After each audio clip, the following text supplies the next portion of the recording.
إن الحمد لله نحمده ونستعينه ونستغفره ونعوذ بالله من شرور أنفسنا وسيئات أعمالنا من يهدي الله فلا مضل له ومن يضلل فلا هادي له وأشهد أن لا إله إلا الله وحده لا شريك له وأشهد أن محمدا عبده ورسوله أما بعد فإن أصدق الحديث كتاب الله وخير الهدي هدي محمد صلى الله عليه وآله وسلم وشر الأمور محدثاتها وكل محدثة بدعة وكل بدعة ضلالة وكل ضلالة في النار. Donc on continue Inch'Allah bi'awnillah azza wa jal l'explication de cette série intitulée L'ornement précieux des époux vertueux. Et donc le dernier cours on a fini de parler des règles qui tournaient autour, des règles de jurisprudence bien entendu, qui tournaient autour du mariage, et plus précisément du contrat de mariage. En ayant fini d'expliquer les 4 conditions et également les 2 piliers du mariage. Et on avait également rappelé un hadith du prophète sallallahu alayhi wa sallam en ce qui concernait le fait de payer ou de donner la dot que l'on doit à la femme lorsqu'on se marie.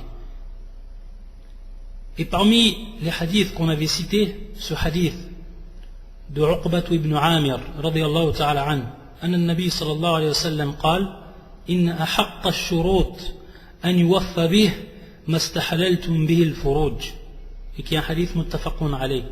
إن أحق الشروط, c'est-à-dire donc les conditions qui sont les plus importantes à remplir.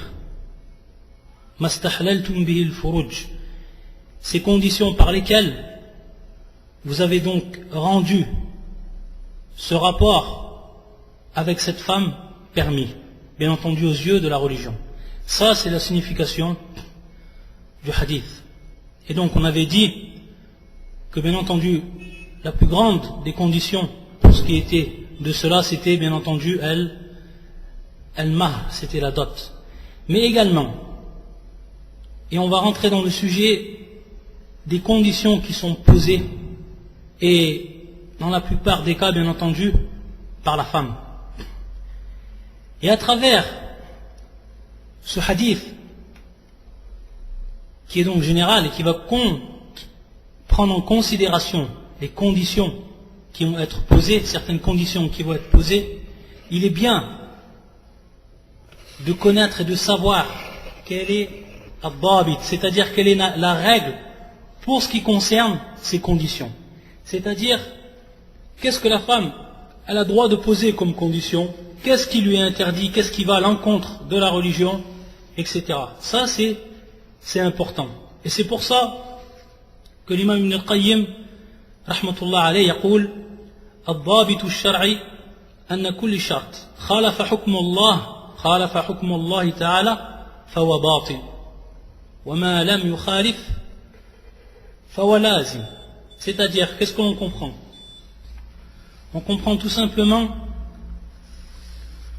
que la règle religieuse ou législative par rapport à ce qui concerne les conditions, et ça bien entendu c'est pour ce qui est des conditions de manière générale, elle rentre bien entendu dans ces conditions-là que certaines personnes posent lors du mariage, lors du contrat de mariage.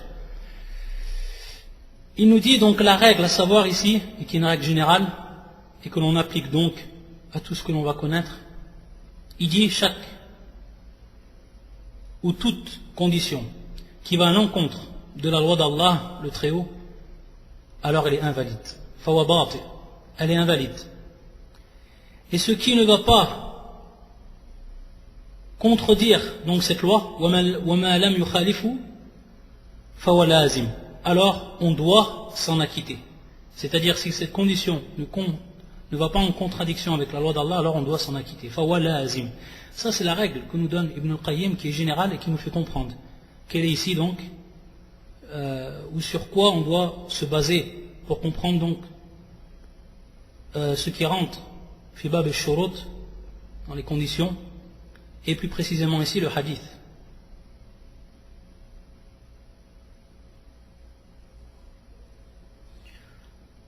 Si on donnait des exemples pour ce qui est, bien entendu, qui ne va pas en contradiction de la religion et qui peut même être en totale harmonie avec la religion. Comme on l'a dit, la valeur de la dot. Donc la valeur de la dot, ça rentre dedans. Taïb. Des conditions aussi qu'elle peut poser, des conditions qui vont être générales pour certains cas, et ça tout dépend bien entendu des cas. Par exemple, si elle demande, cette femme-là, qu'elle ne sorte pas de son pays, elle pose par exemple comme condition, si elle se marie avec cet homme, qu'elle ne sorte pas de son pays. Bien entendu, si elle vit dans un pays musulman. Ou alors, qu'il ne la sépare pas de son père et de ses enfants. Ça aussi c'est une condition qui peut être posée pour s'en assurer. Et donc, bien entendu, si le futur époux il accepte, alors bien entendu, à plus forte raison, ça sera donc à lui de remplir cette condition de par cet acte qu'il a contracté. Pour ce qui est de l'interdiction, c'est-à-dire, si on regarde donc la règle de Ibn al-Qayyim, et c'est une règle où tous les savants se sont conformés à elle de façon générale, et on a vu dans la deuxième partie ce qui était donc en contradiction avec la loi religieuse. Par exemple, le fait qu'elle demande qu'il divorce, si par exemple cet homme est déjà marié, et donc elle vient donc en concubine ou en deuxième épouse, qu'elle pose par exemple comme condition qu'il divorce d'avec sa femme. Ça, par exemple, c'est une interdiction. Il nous est venu même une interdiction de la parole même du prophète sallallahu alayhi wa sallam, qui nous interdit cela, dans un hadith authentique. Où le prophète sallallahu alayhi wa sallam dit « La tas'alu al-mar'a talaqa ukhtiha li takfa'a ma fi ina'iha » Qu'est-ce que ça veut dire ce hadith? Ce hadith-là, le prophète sallallahu alayhi wa sallam yaqul la tas'al, c'est-à-dire ici la nahiya, c'est une interdiction. Hada nahi min al-nabi sallallahu alayhi wa sallam. Une interdiction du prophète sallallahu alayhi wa sallam.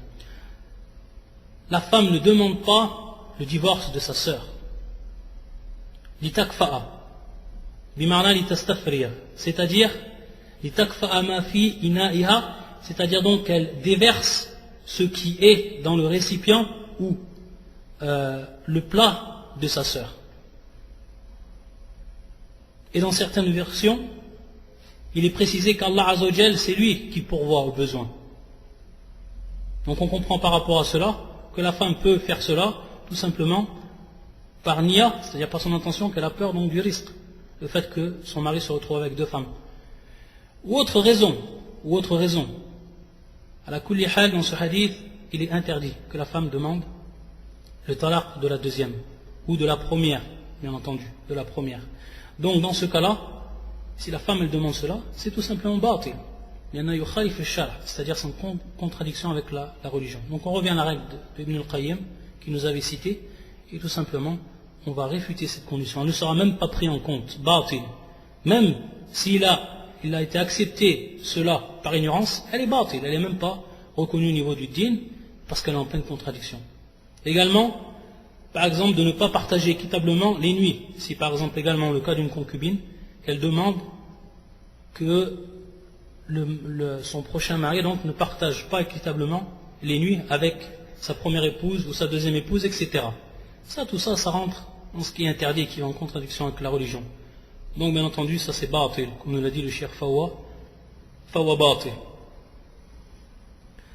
Également, ce qui va rentrer dedans,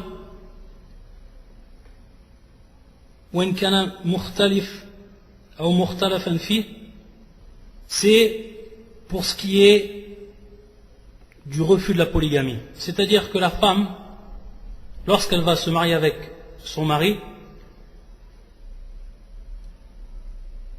elle va poser comme condition qu'il ne se marie pas avec une autre femme. Donc, elle va poser comme condition qu'il ne pratique pas la polygamie. Est-ce que cela va être pris en compte et est-ce que on doit se baser sur ça, si ça a été contracté?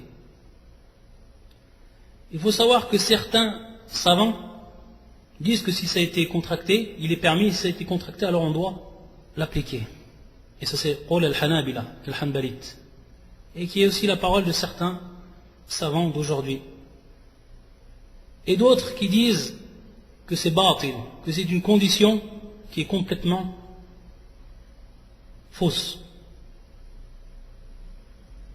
Et ils vont prendre comme preuve, et cette preuve-là elle est très forte, du hadith qu'on avait déjà étudié dans dans le livre Min fi kitab Bahjatu Qulub al-Abrar du Cheikh Saadi, un hadith qu'il avait déjà expliqué, qui est un hadith de Amr ibn Auf al-Muzani radiyallahu ta'ala anhu.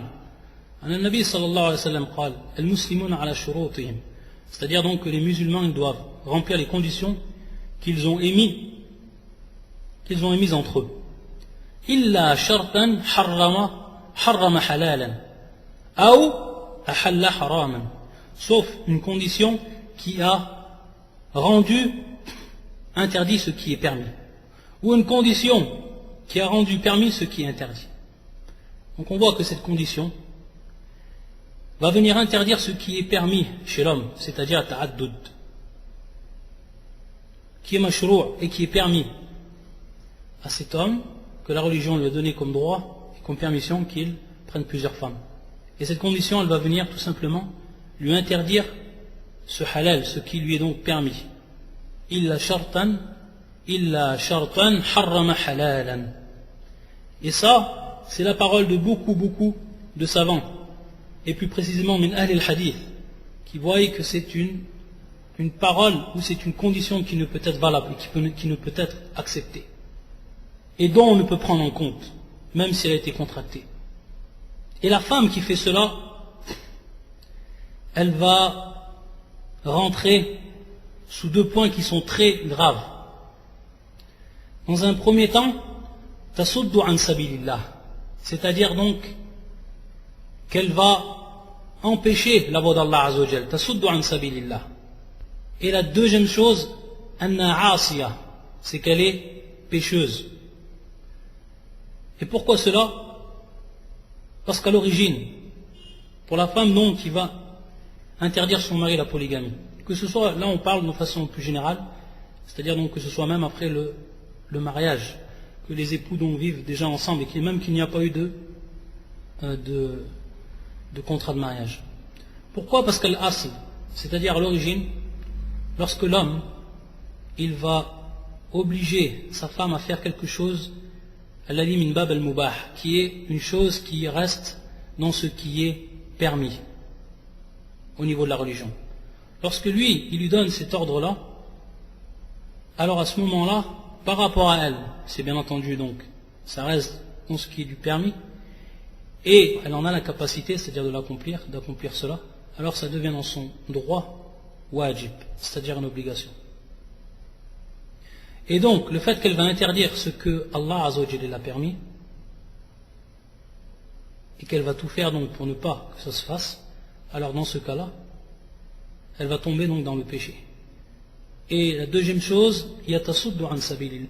Et cette parole-là, ou ce qu'on vient de citer, c'est exactement ce qu'a dit l'imam, un des imams de ce siècle-là, et qui est l'imam al-Albani rahmatullah alayh. Donc voilà pour ce qui est donc des conditions. Et donc ensuite, on peut faire une analogie donc avec ce qui vient d'être cité. Est-ce que cette condition va à l'encontre de la religion, ou est-ce qu'elle ne va pas à l'encontre de la religion? Voilà tukhalif hukm Allah, c'est-à-dire qu'elle ne contredit donc pas la loi d'Allah. Donc bien entendu, après c'est du cas par cas. Également une chose que l'on va citer avant de passer à ce qu'on appelle donc al-urs, ou plus précisément i'lan nikah, qui est donc d'annoncer le mariage. Et une chose qu'on avait déjà vue dans les shurut, donc on y reviendra. Et avant de commencer dans cela,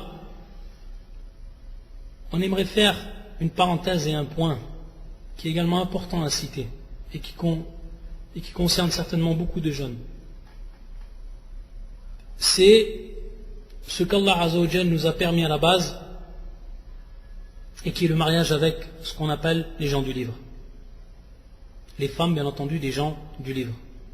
Que ce soit donc la femme juive ou que ce soit la femme chrétienne. À la base, bien entendu, tout le monde le sait d'après le nusus al-shar'iyya al-wadiha, c'est-à-dire d'après les textes, qu'ils soient coraniques ou autres, qui sont clairs et qui permettent donc aux musulmans d'épouser une femme de parmi les gens du livre, qu'il est permis donc ce mariage. À la base, c'est quelque chose, bien entendu, qui est permis, mais il faut savoir que certains savants, ils ont eu un autre avis pour ce qui est donc de cette permission. Et lorsqu'on dit bien entendu un autre avis, ce n'est pas dans le sens un avis qui va contredire la religion, bien au contraire. Et parmi ceux qui ont vu cela, le même savant qu'on a cité précédemment, et qui est Cheikh Al-Albani, rahmatullah alayh, qui nous explique dans une de ses cassettes que pour ce qui est de la femme chrétienne de nos jours, donc il va bien dire, il vient bien préciser, il faudra bien comprendre que ce hukm qui va être dit du cheikh, que cette loi qui va être dite du cheikh, d'après bien entendu son ijtihad, ça va être une loi qui est bien entendu suivant notre temps, suivant le temps où l'on vit. Bien sûr le cheikh il dit, et ça il le cite, qu'à la base c'est permis. Lakin, il va bien nous faire comprendre quand ça a été permis et pourquoi ça a été permis. Il nous dit dans un premier temps, il va nous faire apparaître ici des facteurs. C'est-à-dire le premier facteur, c'est irtilaf al-jaw al-islami an al-jaw al-islam al-awwal. C'est-à-dire la différence qu'il y a entre ce qu'on pourrait donc appeler l'islam, c'est-à-dire l'islam qui est pratiqué par les gens de nos jours, et comment l'islam est mis en pratique donc, que ce soit au niveau de la société, que ce soit au niveau des personnes. Et également par rapport, et donc en comparaison avec cet islam-là, comment elle était pratiquée par les gens, et comment donc elle a influencé les gens, que ce soit donc les musulmans et les non-musulmans, dans les premiers siècles de l'islam, donc du temps des salafs, et après aussi. Et il va nous faire comprendre, le cheikh, que l'éducation de ces gens-là à l'époque, et bien entendu ici on va revenir pour ce qui est plus précisément de al-Nasraniya, c'est-à-dire de la femme qui était chrétienne, et également al-Yahudiya, ça fait partie des gens du livre, c'est-à-dire la juive. Il disait qu'à cette époque, déjà, il y avait une tarbiya, c'est-à-dire qu'il y avait donc une éducation qui a été donnée donc à ces femmes. Et c'était des femmes qui avaient du sharaf, qui avaient de l'honneur, des femmes qui avaient al-ghayra, qui avaient la jalousie bien entendu religieuse, qui est dans le bon sens. Wal-muhafadhatu ala al-'ird, c'est-à-dire également qu'elles protégeaient et elles conservaient leur honneur. Et même, encore plus loin que ça, c'est qu'à cette époque, la femme qui était juive et la femme qui était chrétienne, elles étaient même voilées. Elles étaient couvertes et voilées. Donc c'était des femmes qui avaient un niveau de pratique au niveau de leur religion. Ce qui est contraire à ce que l'on peut voir d'aujourd'hui. Lorsqu'on dit une femme chrétienne, bien entendu, la chrétienne, elle reste la chrétienne, par rapport bien sûr à l'asl, par rapport à l'origine. Que ce soit une femme qui vit en Europe ou autre, et suivant bien entendu son degré de religion. Elle va rester une chrétienne, et le hukm va être le même pour elle. Et lorsqu'on regarde maintenant et on compare, on va s'apercevoir de la différence d'une femme qui est déshabillée, d'une femme même qui n'a plus en fait de règles au niveau de sa religion, et on parle bien entendu pour ce qui est al-aghrab, c'est-à-dire pour ce qui est des cas les plus répandus. Et c'est par rapport à ça qu'il parle le cheikh. Une femme qui ne prend même plus en compte ce qui est halal et ce qui est haram, ce qui est permis et ce qui est non permis, même par rapport donc à sa religion, et qui va revenir à beaucoup de choses qui reviennent à notre religion. Taïb. Et encore beaucoup de choses. Et donc lorsqu'on s'aperçoit de cela, et la personne qui va se marier avec une telle femme, comment il va vivre avec elle, et plus précisément, comment va advenir l'éducation des enfants. Sachant que l'éducation des enfants, et on parle encore plus précisément ici, pour ceux qui vont vivre dans un pays non musulman. Et c'est souvent le cas, c'est-à-dire que la plupart de ce qu'on voit, ceux qui se marient avec des non-musulmanes, dans la plupart des cas, c'est des gens qui vivent dans des pays non musulmans. Il faudra savoir que l'influence de la mère est l'influence de la société. Et que la plupart des cas, ces gens qui se marient avec ce genre de femmes, et ça on parle par expérience et tout le monde le sait, sont des gens qui sont bien souvent ignorants de la religion. Ou qu'ils ont une pratique de la religion qui va être des plus légères. Alors comment eux ils vont pouvoir influencer d'après cette science qu'ils ont et d'après cette pratique qu'ils ont. Donc regardez les conséquences que ça va que ça va donc engendrer par rapport à l'éducation des enfants et autres. Et les savants vont revenir à une règle également ici. C'est bien entendu darul mafasid muqaddam ala jalb al masalih, c'est-à-dire repousser ce qui va être néfaste, bien entendu pour la religion de l'homme, pour la vie de l'homme, etc., va être mis en priorité pour ce qui est donc de l'apport de ce qui lui est profitable, al-masalih, de ses intérêts. Donc c'est une règle qui va s'appliquer ici.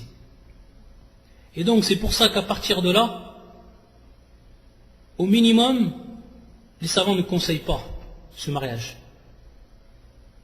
Et au pire, et comme c'est l'avis de Cheikh Al-Albani, qu'ils voient que ce n'est pas permis. Et non, qu'ils voient que ce n'est pas permis, comme lui l'a dit le Cheikh, de façon les plus explicite. Lorsqu'il a dit qu'il détestait, on lui a posé la question comment il détestait, il a dit Adam min bab al-tahrim, c'est-à-dire comme une interdiction. Et ce n'est pas donc interdire ce qu'Allah Azza wa Jal a rendu légitime dans ce cas-là, mais c'est en regardant tout simplement le cas où ça a été autorisé et au moment où ça a été autorisé et dans le cas où on vit. Si par exemple, bien entendu, une chrétienne ou une juive qui suivrait sa religion, qui aurait donc les sifat ou ce qu'on a cité auparavant, c'est-à-dire donc les qualités, etc., alors bien entendu, ça revient toujours à l'asl.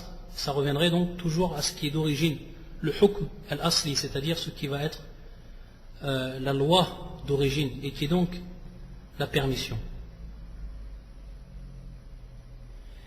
Et parmi également le mafasid, parmi également ce qui est très néfaste pour les musulmans de façon générale, c'est que l'on trouve beaucoup de musulmanes qui ne trouvent peut-être pas de mari. Alors comment le musulman, lui, il va aller voir chez les non-musulmans et se marier avec des non-musulmanes alors que des musulmanes sont présentes et elles ne trouvent peut-être pas de mari. Donc là aussi c'est encore une mafsada, qui est présente de nos jours. Wallah al-musta'an. Ensuite donc, on continue par rapport donc à ces cours. Et donc après, bien entendu, que le mariage a été contracté et qu'il était valide, il vient alors, à ce moment-là, ce qu'on appelle i'lan al-nikah. I'lan al-nikah. Et lorsqu'on dit, bien entendu, i'lan al-nikah, ça on l'a déjà vu dans les cours précédents. Et on a vu que certains savants, donc bien entendu la traduction de ce terme qui veut dire annoncer le mariage, on a vu que chez certains savants c'était mustahab, c'est-à-dire que c'était recommandé. Et bien entendu ceux qui ont dit que c'était recommandé, ils ont vu que al-ishhad, c'est-à-dire le témoignage, lui, c'est lui qui est recommandé. On a vu que c'était l'avis de l'imam Abu Hanifa, l'imam Shafi'i et d'autres. Alors que chez certains savants, i'lan al-nikah, c'est carrément une condition. Comme on l'a vu, c'était l'avis de Cheikh al-Islam ibn Taymiyyah. I'lan al-nikah. Et comment donc il va se faire? Comment va se faire cette annonce? Elle va se faire bien entendu par ce qu'on appelle al-afrah ou al-urs, qui est bien entendu la fête, ce qu'on pourrait traduire donc la fête du mariage, et qui va être bien entendu accompagné de ce qu'on appelle al-walima, Wal-walima, ça c'est en fait la nourriture que l'on va manger spécialement donc durant cette fête-là, al-urs, al-walima. Taïb. Donc pour ce qui est de al-urs, et qui va donc être i'lan ou nikah, par rapport à cela, il va tout simplement être concrétisé, ce qui est recommandé chez certains savants, et qui est donc une condition chez d'autres, et qui est donc d'annoncer ce mariage-là, et que les gens donc savent, et c'est ça le hikmah, c'est ça la sagesse, que les gens ils savent qu'ils se sont bien mariés. C'est pour ça que le prophète sallallahu alayhi wa sallam, il va nous dire dans un hadith qui est authentique, rapporté par l'imam al-Tirmidhi, ou al-Nasa'i, ou ibn Majah, et qui est un hadith dont sa chaîne de transmission est Hassan, comme Hassanahu Cheikh al-Albani fi al-Irwa. يقول النبي صلى الله عليه وسلم فصل ما بين الحرام والحلال الضرب بالدفوف والصوت الضرب الضرب بالدفوف والصوت, c'est-à-dire ce qui va différencier ce qui est haram de ce qui est halal, de ce qui est licite, ou de ce qui est illicite de ce qui est licite. C'est de ad-darb, donc qui est le fait de taper ad-darb, et de taper sur ce qu'on appelle bid-dufuf. Et bid-dufuf qui est le pluriel de douf, qui est la timbale, que l'on traduit donc par la timbale. Ad-duf. Ad-darb bid-dufuf. Donc frapper sur les timbales.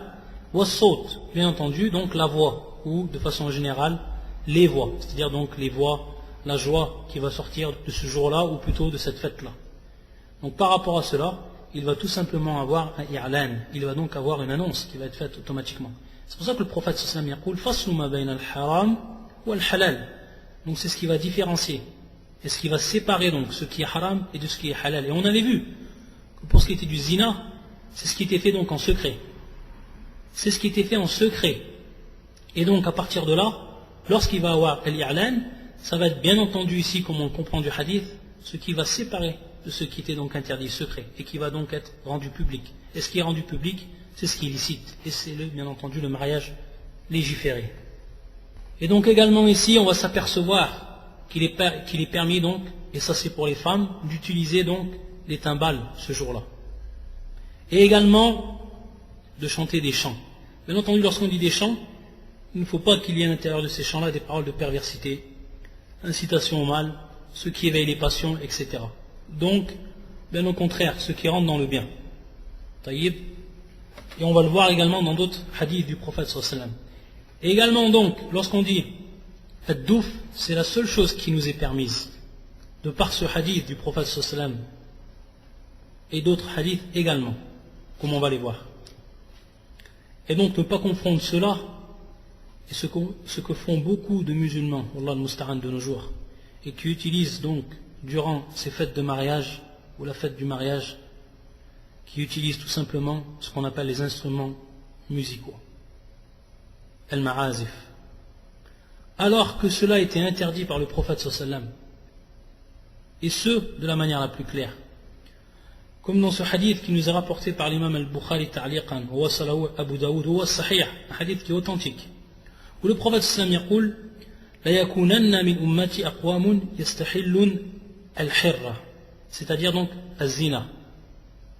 Donc il y aura certainement, donc ici ta'kid, nous ne ta'kid, il y aura certainement parmi la communauté des gens qui vont rendre licite, yastahillun, ce qui donc est l'adultère, wallah al-musta'an, wal harir, la soie, wal ma'azif, les instruments musicaux. Donc on voit que ces trois choses, bien entendu, sont interdites pour cette communauté-là.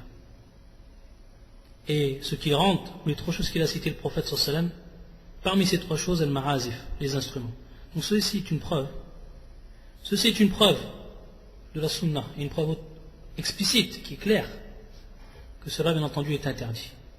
Et que c'est ce qui va rentrer dans les al-mukhalafat, dans ce qui est totalement en contradiction avec la religion, ce que font beaucoup de musulmans de nos jours, wallah al-musta'an. Et qu'il y ait bien entendu une cause, une grande cause, qui va faire que l'on va, si on est invité à ce genre de fête, alors qu'on doit la délaisser, qu'on doit s'en écarter, et qu'on ne doit pas répondre à cette invitation. Lorsqu'on voit, wallah al-musta'an, al-ikhtilat bayna al-rijal wa al-nisa, وكذلك الموسيقى, donc isti'mal al-ma'azif, et d'autres encore munkarat, wallah al-musta'an. Également un autre hadith du prophète sallallahu alayhi wa sallam, et qui est un hadith authentique rapporté par l'imam al-Bukhari, et qui nous précise également qu'il est permis donc ce qu'on appelle al-rina, et bien entendu ici bimarna, les chants, et quand on dit bien entendu les chants, ce qui est accompagné dans ce cas-là de ad-douf, ce qui est accompagné donc des timbales, sans plus, et avec les conditions qu'on a citées. Ce hadith qui est rapporté par Ar-Rubayyi' bint Mu'awwidh رضي الله تعالى عنه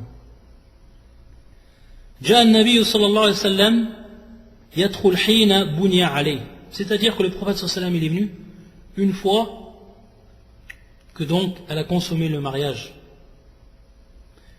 فجلس على فراشي كمجلسك مني, c'est-à-dire donc qu'il s'est assis donc sur l'endroit où on s'asseyait, comme il l'a fait, comme toi tu l'as fait, c'est-à-dire bien entendu ici par rapport à celui qui rapporte le hadith.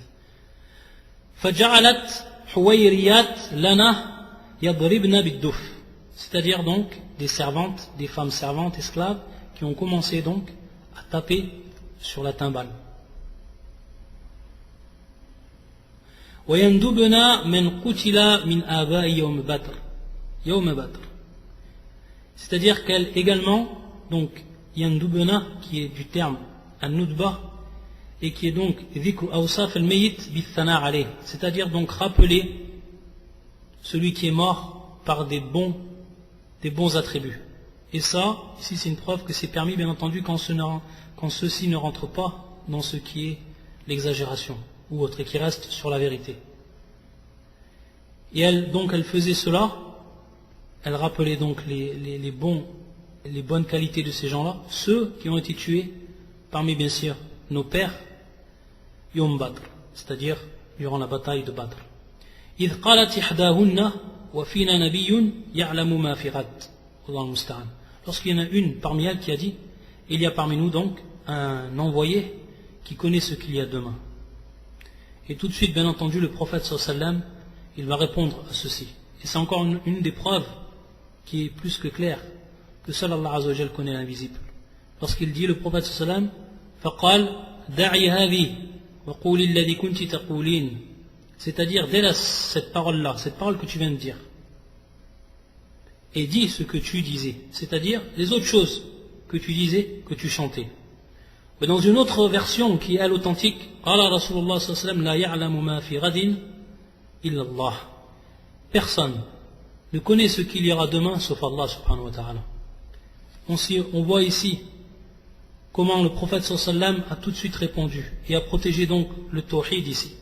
Et bien entendu, ala min bab tawhid al-rububiyya, c'est-à-dire que le fait de dire qu'un autre qu'Allah Azza wa Jal connaît l'invisible, c'est une contradiction, une pleine contradiction avec l'unicité d'Allah Azza wa Jal dans sa souveraineté, subhanahu wa ta'ala.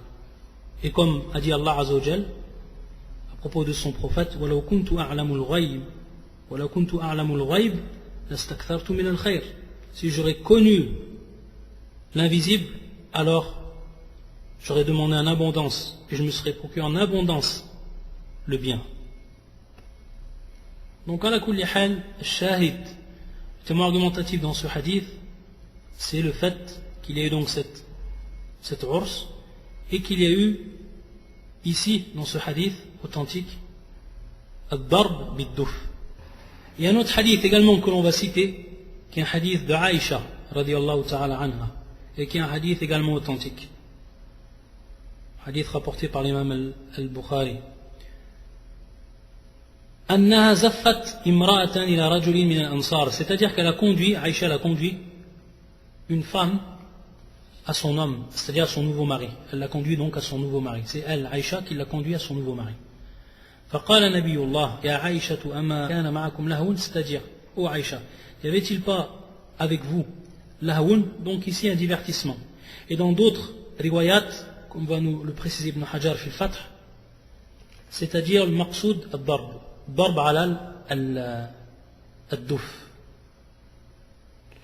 فإن الأنصار يعجبهم اللهو, c'est-à-dire donc que les ansar, ils aiment donc ce divertissement-là, le divertissement, ou al-maqsoud, comme on l'a dit dans l'autre version, qui est ici ad-duf. Donc ça c'est pour ce qui est donc ce qui est permis ce jour-là comme divertissement. Et bien entendu ici c'est pour ce qui est dans le cas des femmes. Pourquoi? Parce que tout ce qui nous est advenu comme hadith, c'est dans le cas des femmes. Ici donc on reste suivant cette restriction, et ceci donc n'est pas permis, c'est-à-dire donc de taper sur les timbales, ce n'est pas permis pour les hommes, et ça reste donc spécifique aux femmes. Maintenant, pour ce qui est, on a parlé de l'urs, pour ce qui est de l'al-walima, on a bien dit la différence qu'il y avait entre l'urs ou l'al-walima. Al-walima, c'est tout simplement donc la nourriture que l'on va consommer durant donc cette fête-là, et donc que l'on nomme al-walimatu. Il faut savoir qu'auprès de la plupart des savants, son hukm, c'est-à-dire donc, pour ce qui est donc de son statut, al-walima, c'est mustahab. C'est-à-dire donc que c'est recommandé, et c'est même très recommandé, muakkad. Ça c'est auprès de al-jumhur et al-ulama. Mais il faut savoir que d'autres savants, eux ils disent que c'est wajib. Ils vont bien entendu se référer à des preuves, et qui sont très décisives. Et ceux qui ont dit cela, c'est l'imam al-Shafi'i, également l'imam Malik, et c'est le madhab des al-Zahiriyya. Et c'était également le choix de l'imam al-Albani, rahmatullah alayhi, wa rahmatullah al-Jami', qui est wajib. Et bien entendu, cela repose sur des preuves. Et parmi les preuves qu'ils ont rapportées, les savants, ce hadith du prophète sallallahu alayhi wa sallam, lorsque Ali, il a demandé en mariage sa fille Fatima, radiyallahu ta'ala anhum. Et qu'est-ce qu'il a dit dans une des versions du hadith, le prophète sallallahu alayhi wa sallam, une version qui est rapportée par l'imam Ahmad ou Tabarani, et qui est une version la ba'sa bih, c'est-à-dire donc où il n'y a pas de mal, c'est-à-dire on comprend par ce terme qui est acceptable, comme l'a dit Ibn Hajar, et comme l'a confirmé l'Albani, où le prophète sallallahu alayhi wa sallam a dit donc, à cette occasion-là, innahu la budd lil urs min walima, innahu la budd lil ursi min walima, c'est-à-dire il faut donc ici à tout prix, donc obligatoirement, c'est ce qu'on comprend donc du terme innahu la budda lil urs min walima, il faut obligatoirement donc pour le urs, donc pour cette fête-là, al walima, donc cette nourriture que l'on va consommer durant cette occasion, cette bonne occasion. Ça c'est la première preuve. Donc elle est claire.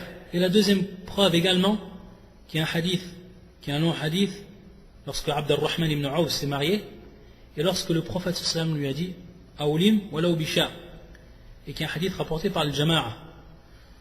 Et donc bien entendu ici le verbe Aoulim, qui vient du terme donc Aoulama, et qui veut dire donc pratiquer al-walima, c'est-à-dire donc faire cette walima, Aoulim, il est tout simplement al-amr, c'est-à-dire qu'il a l'impératif. Aoulim wala bisha, c'est-à-dire donc fais ou prépare cette nourriture, et même si c'est un seul mouton, Aoulim. Donc le verbe il est ici al-amr, il est donc un impératif, et comme on sait cette règle connue, al-amr yaqtadi al-wujub, c'est-à-dire donc l'impératif va impliquer l'obligation. Taïb. Donc c'est pour ça que c'est ça, en se basant sur ces hadiths qui sont clairs, ils disent que c'est une obligation. Et c'est comme tel, en revenant donc au hadith du prophète sallallahu alayhi wa sallam. Pour ce qui est de al-waqt, pour ce qui est donc du temps, il faut savoir que les savants, ils disent que cela se fait عند الدخول, c'est-à-dire bien entendu au moment où il y aura eu la consommation du mariage. Taïb. Et certains savants donc, comme Cheikh al-Albani et d'autres, ils disent que c'est 3 jours après qu'il y ait la consommation du mariage. C'est ce qui a été rapporté du prophète sallallahu alayhi wa sallam. De façon générale, cela revient bien entendu aux habitudes des gens. Et il n'y a pas bien entendu ici de ce qui est obligatoire ou de ce que l'on doit à tout prix faire, c'est-à-dire al-amr wasi', c'est-à-dire que la chose ici est générale. Que l'on fasse après, ba'dahu, ou 'inda ad-dukhul, etc. Pour ce qui est bien entendu de cette fête-là et de cette walima, il y a bien entendu des sunan et des adab, c'est-à-dire des choses qu'il est recommandé de faire. Des choses qu'il est recommandé de faire. Et parmi ces choses-là, ce qui revient à celui qui va inviter, qu'il invite dans un premier temps ceux qui sont pieux, qu'il invite uniquement ceux qui sont pieux. D'après ce hadith du prophète sallallahu alayhi wa sallam, qui est rapporté par Abu Daoud au Tirmidhi, et qui est un hadith Hassan, dont la chaîne de transmission est acceptable, rapporté également par l'imam Ahmed. La tusahib illa mu'minan, c'est-à-dire donc ne soit en compagnie que du croyant. Wala ya'kul ta'amak illa taqiyun, c'est-à-dire et il ne mangera taqi illa taqiyun, celui qui est pieux. Ça c'est la preuve qui est de façon générale et qui vient bien entendu s'appliquer à ce jour-là, al-walima, le jour de al-urs.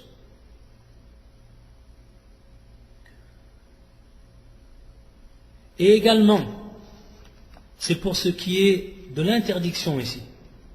C'est-à-dire qu'il est interdit d'inviter uniquement ceux qui sont riches.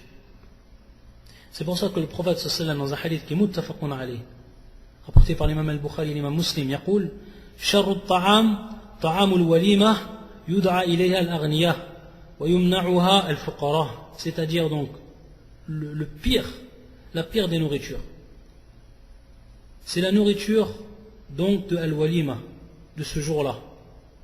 يدعى إليها الأغنياء, c'est-à-dire qu'on appelle ou qu'on invite à elle ceux qui sont riches, al-aghniya. ويمنعها الفقراء, et on interdit ceux qui sont pauvres.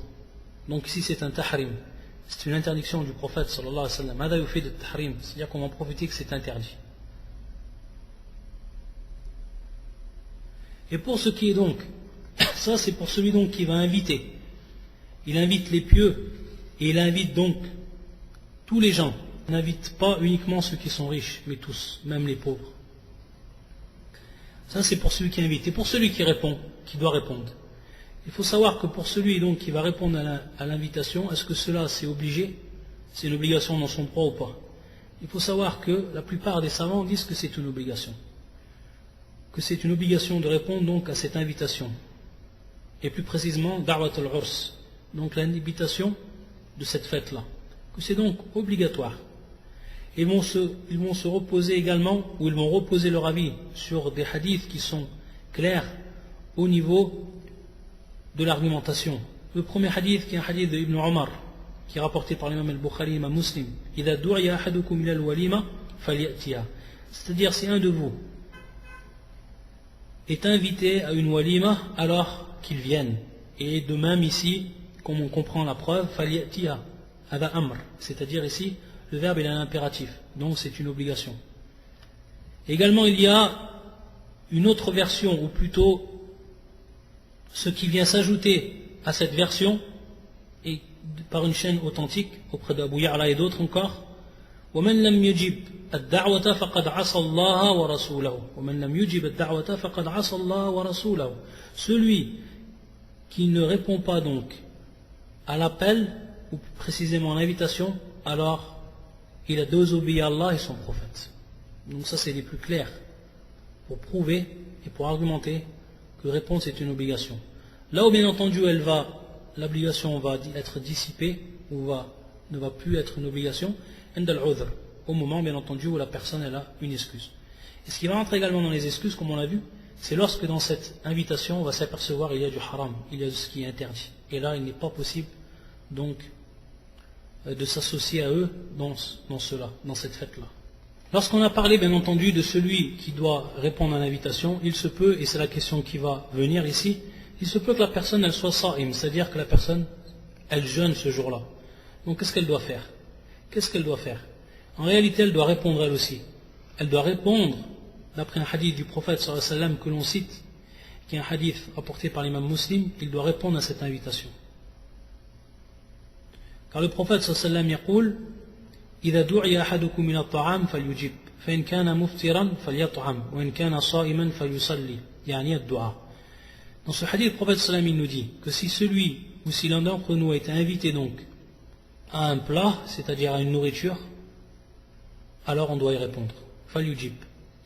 Et si bien entendu il n'est pas jeûneur, يعني مفطرا فليطعم, c'est-à-dire qu'il mange. وإن كان صائما فليصلي. C'est-à-dire que s'il est jeûneur, falyusalli. Et bien sûr, as-salah, au niveau de la langue arabe, on sait que, au niveau de la langue arabe, c'est ad-du'a. C'est en réalité l'invocation. Et c'est le terme ici employé, c'est ce qu'il veut dire ici. Au niveau, bien entendu, du terme de la langue arabe. Falyusalli, c'est-à-dire falyad'u. C'est-à-dire donc qu'il invoque pour la personne. Yani bid-du'a. Comme cela, bien entendu, a été expliqué par ceux qui ont rapporté le hadith. Yani bid-du'a. Bien entendu, ça c'est dans le cas où celui qui va jeûner ou celui qui est en train de jeûner, il est en cas d'obligation. Il est par exemple en cas d'obligation. Que ce soit le jeûne obligatoire, que ce soit al-qada, donc il rattrape un jour, ou que ce soit également le siyam al-kaffara, donc que ce soit un jeûne concernant l'expiation, ou siyam al-nadar, c'est-à-dire donc le jeûne concernant le vœu, etc. Par contre, s'il est mutatawwi', c'est-à-dire que s'il fait un jeûne tout simplement comme le lundi, le jeudi ou les 3 jours par mois, etc., s'il le fait de son plein gré et que ce n'est pas une obligation qu'il est en train de faire, alors il a le choix à ce moment-là. Il a le choix et cela va être encore plus appuyé si celui qui vous a invité yulir, c'est-à-dire qu'il insiste. Et par rapport à cela, bien entendu, un hadith du prophète sallallahu alayhi wa sallam également, hadith qui est rapporté par l'imam Muslim et l'imam Ahmed, où يقول النبي صلى الله عليه وسلم إذا دعي أحدكم إلى الطعام فليجب فإن شاء الطعام وإن شاء ترك. C'est-à-dire que celui donc qui est invité, alors qu'il réponde, et s'il veut, il se nourrit, et s'il veut, il délaisse. S'il veut, il se nourrit, et s'il veut, il délaisse. Et le deuxième hadith qui vient nous prouver également, et qui est un hadith très clair, et qui également nous donne une faïda, c'est-à-dire un profit, pour ce qui est du jeûne de manière générale, du surérogatoire. As-sa'imu al-mutatawwi' amiru nafsi, in sha'a sama wa in sha'a aftar. C'est-à-dire, ce hadith qui est un hadith qui est authentique, qui est rapporté par l'imam al-Nasa'i, fil Kubra, ou al-Hakim ou al-Bayhaqi, et dont l'isnad est authentique. Celui qui jeûne, est bien sûr à titre surérogatoire, alors il est le maître de lui-même. C'est-à-dire qu'il a le choix en lui-même. Insha'a sama, c'est-à-dire s'il veut, il jeûne, c'est-à-dire il continue son jeûne. Ou insha'a aftara, c'est-à-dire que s'il veut également, il peut rompre son jeûne. Il peut rompre son jeûne. Et s'il rompt son jeûne, il n'aura pas à le rattraper. Il n'aura pas à le rattraper. Parce que, par rapport à cela, ça ne rentre pas dans une obligation. Et donc, on ne peut l'obliger à rattraper ce jeûne, qui était dès l'origine, ce qui était mustahab, ou arfan, ce qui était tatawwa'an, ce qui était en fait de son plein gré, et à titre surrogatoire, et qu'il a fait de lui-même. Et le deuxième également hadith que l'on cite par rapport à ça, c'est le hadith de Aïcha, radiyallahu ta'ala anha, et qui est un hadith rapporté par l'imam An-Nasa'i, bi-isnadin sahih, qui est une chaîne de transmission authentique, authentifiée par Cheikh Al-Albani, comme a fait l'Irwa, où le prophète sallallahu alayhi wa sallam, il est rentré un jour, dakhala alayya Rasulullah sallallahu alayhi wa sallam yawman, c'est-à-dire qu'il est rentré auprès de Aïcha, faqala hal indakum shay, est-ce que vous avez quelque chose? Faqultu la, qal fa inni sa'im. Alors il a dit à ce moment-là, je suis sa'im, c'est-à-dire que je jeûne.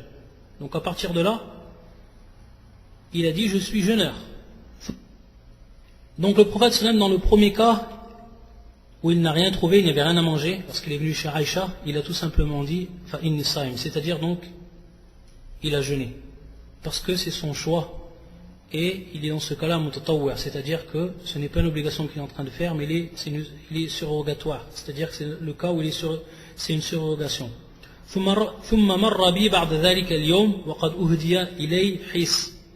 C'est-à-dire donc qu'on avait offert à Aïcha une sorte donc de nourriture qui est faite à base de tamr et autres.